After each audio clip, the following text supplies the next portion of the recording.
I am the Tofu Golem. Please enjoy the video.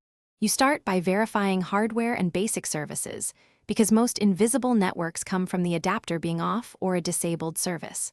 Open Device Manager and make sure the Wi-Fi adapter shows as enabled. If not, enable it. Once done, run the Windows 11 Network Troubleshooter, then toggle airplane mode off and on to rescan networks. Also check the WLAN Auto Config service state and restart it if stopped. This ensures Windows can manage wireless connections again.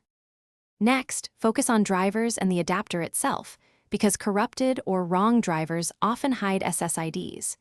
You should update the driver via Device Manager, or roll it back if the problem began after an update. Use the vendor's driver when possible. If updates fail, uninstall the adapter and reboot so Windows reinstalls a clean driver. Make sure no physical radio switch or BIOS wireless setting is disabling Wi-Fi, and look for USB or Bluetooth interference that can prevent network enumeration. Finish by resetting network configuration, because that clears complex, lingering issues. Use Settings Network and Internet Advanced Network Settings Network Reset, then reboot.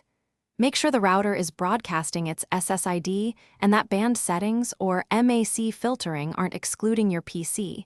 Change channel or temporarily disable filters if needed.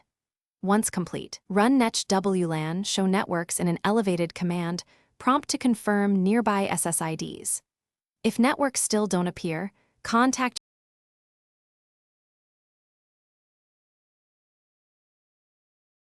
Thanks for watching. Consider subscribing if we helped you today.